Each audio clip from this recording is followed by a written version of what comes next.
that,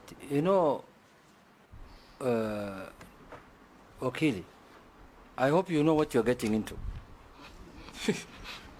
Because this Ministry of Education is not a joke. This is something very big all over the country with a lot of problems. And as you are aware, there was a new curriculum that was introduced midway, sometimes back in the former regime when they were almost leaving. And that program has given children and parents a lot of problems. People don't know whether you are in primary school or secondary school or university. You just continue going to school until you find yourself in university. Because all classes, there's a mix-up. Parents don't understand it, children don't understand.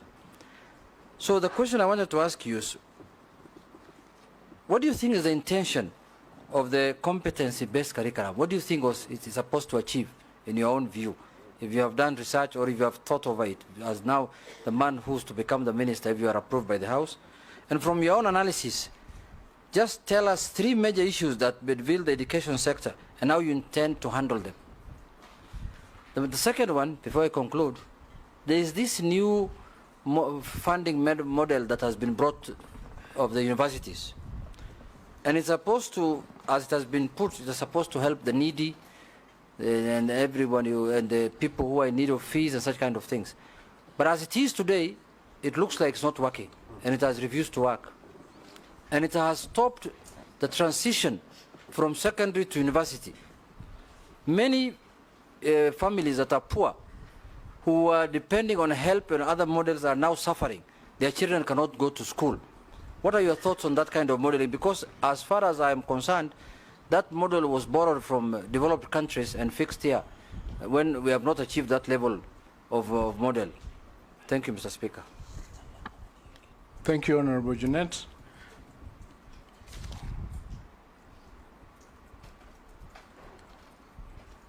Now, the question that you ask on the 3 main problems that are bedeviling the education sector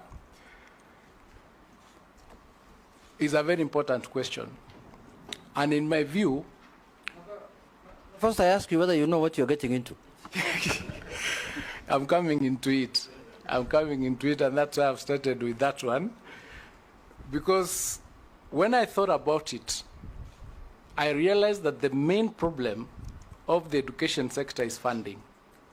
Each and every problem that you can identify in the education sector, its root is funding. Funding in the sense that there is not sufficient money to cover all the programs and all the students in the country. So then I asked myself, just like you've asked me, do I know what I'm getting into? Is this something that I need to do to get in there? And I said, somebody has to do this job.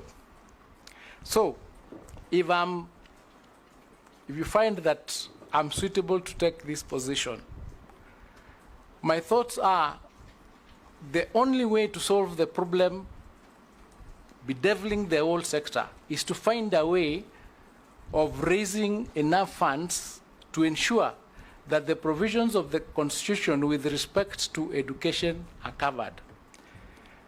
When I thought about it, I realized that there has not been a clear audit to find out, for instance, how many students do we have who need resources? How many funds do we have that cover these students? How many organizations are giving various assistance to these children? How many people are contributing every day towards the school fees of these children in the country? In other words, how much money is the whole country spending on education?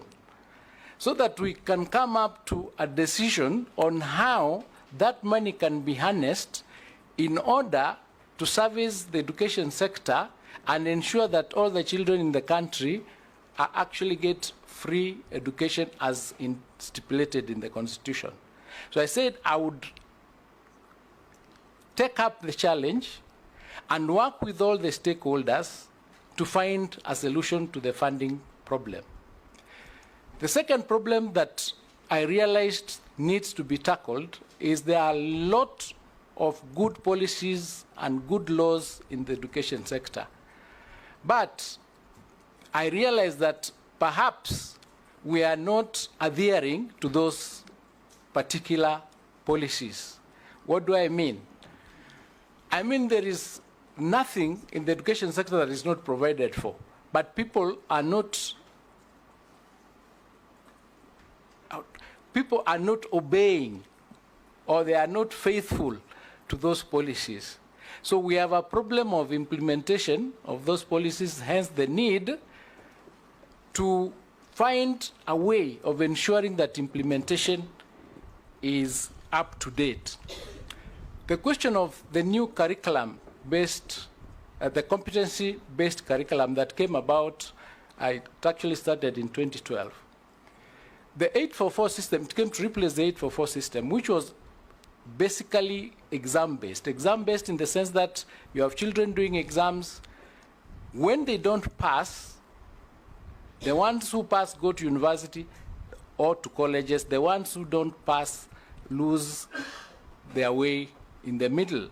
So it became necessary to come up with a competency-based curriculum that recognizes the competencies and the talents of the other children who may not be as good as in the exams. That is why it is a program that will help, that carries every child along. So it is a good program, but it has not been understood fully by all the parties and all the stakeholders. So one of the things that needs to be done is to unbundle the various elements of that particular CBC and have that information passed on to the public so that they can understand. So there needs to be a lot of sensitization in that area because we are now in that program. Yes, yes. Nelson, has he finished your questions? The new education funding model, I'd referred to it earlier.